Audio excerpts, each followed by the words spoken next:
আসসালামু আলাইকুম রহমতুল্লাহি ওয়া বারাকাতুহু। বিসমিল্লাহ আলহামদুলিল্লাহ ওয়াসসালাতু ওয়াসসালামু আলা রাসূলিল্লাহ থুম্মা আম্মা বাদ। সুপ্রিয় দর্শক শ্রোতা, কাছে কিংবা দূরে, দেশে কিংবা প্রবাসে, যেখান থেকে আজকের অনুষ্ঠানটি দেখতেছেন, সবাইকে মাহে রমাদানের শুভেচ্ছা। আমরা রমজান বিষয়ক আলোচনা দারসুস সিয়াম শুরু করতে যাচ্ছি। আজকের পর্বে আমরা আলোচনা করব ইনশাআল্লাহ আরকানুস সিয়াম, সিয়ামের রুকন সমূহ সংক্রান্ত বিষয় নিয়ে। সুপ্রিয় দর্শক শ্রোতা, আমরা জানি যে সিয়ামের মৌলিক রুকন হচ্ছে দুইটি। এক নম্বর হচ্ছে নিয়া, নিয়ত করা। অর্থাৎ একজন ব্যক্তি যখন সম অথবা বা রোজা রাখবে, তার আগে তাকে অবশ্যই নিয়ত করতে হবে। নিয়ত ছাড়া তার রোজা হবে না।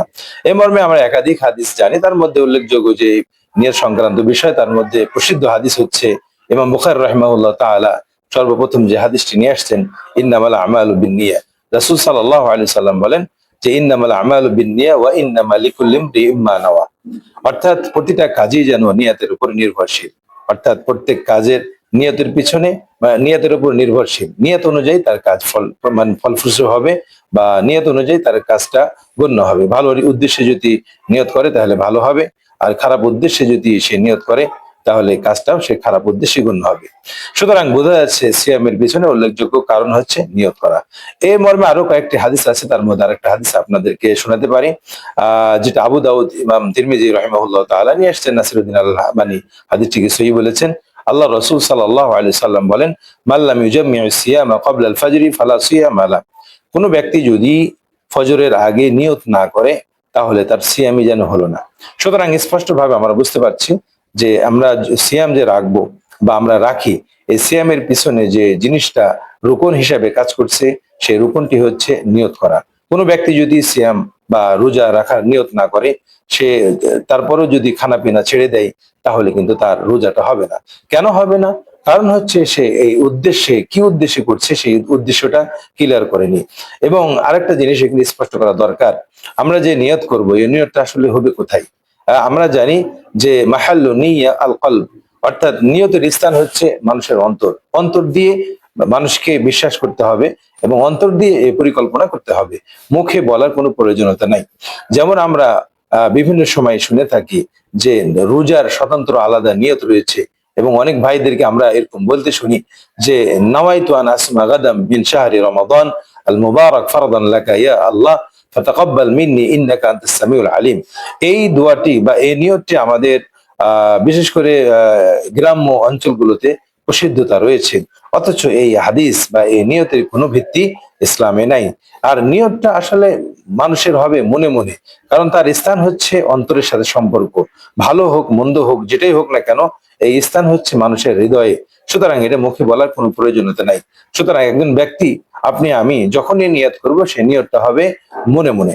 এখানে একটা মাসলাগত ভাবে আমরা মাসলা নিয়ে আসতে পারি, নিয়ত প্রসঙ্গে আসতে পারে যে আমরা রমাদান মাসে 30টা বা 29টা চাঁদ অনুযায়ী আমরা যে সিয়াম রাখবো, তো এই সিয়াম রাখার সময় 29টা সিয়ামের জন্য কি 29টা নিয়ত করতে হবে 29 বার?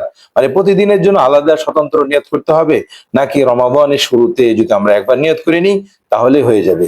এ সম্পর্কে আলেম ওলামাদের মধ্যে ইখতিলাফ থাকলেও রাজিহ কওল সালেহ আল উসাইমিন, সালেহ আল ফাওজান রাহিমাহুমুল্লাহ তাআলা, এনাদের মত হচ্ছে যে কোনো ব্যক্তি যদি সিয়ামের আগে একবার নিয়ত করে নেয়, রমাদানের আগে, যে আমি রমজান মাসে সিয়াম পালন করব, এই নিয়তটাই যথেষ্ট হয়ে যাবে। তবে শাইখ বিন বাজ একটু দ্বিধা বা তিনি আলাদা মত প্রকাশ করেছেন। তিনি বলেছেন যে প্রতিদিনের ইবাদতটা স্বতন্ত্র ইবাদত, সুতরাং স্বতন্ত্র ভাবে প্রতিদিনের জন্য আলাদা নিয়ত করতে হবে।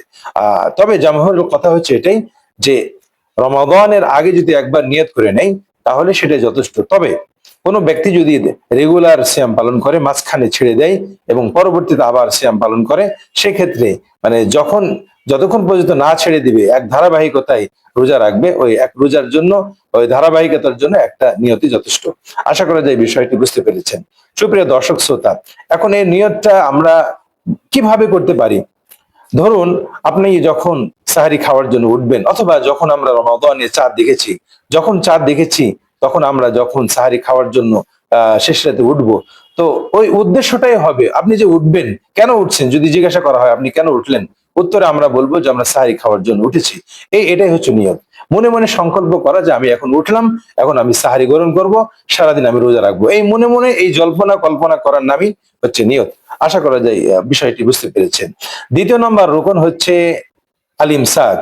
আল ইমসাকু অর্থাৎ হচ্ছে বিরত থাকা, খানা পিনা। আল ইমসাকু বিল আকলি ওয়া শুরবি মিন তুলুইল ফাজরি ইলা গুরুবি শামসি, অর্থাৎ ফজর থেকে নিয়ে সূর্য ডোবা পর্যন্ত খানা পিনা এবং যতগুলো মানে জামিউল মুফাত্তিরাত বলা হয়েছে, যে সমস্ত কারণে রোজা ভঙ্গ হয়ে যায়, এই সমস্ত জিনিসগুলো বর্জন করার নামই হচ্ছে পরিত্যাগ করা। সুতরাং মৌলিকভাবে আমরা বলতে পারি একটি সিয়ামের পিছনে দুইটা রুকন কাজ করে।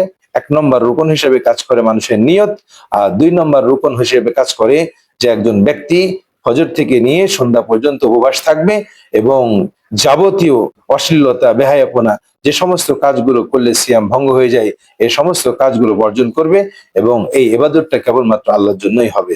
সুপ্রিয় দর্শক শ্রোতা, আমরা এই সংক্ষিপ্ত আলোচনায় সিয়ামের রুকন সম্পর্কে জানলাম।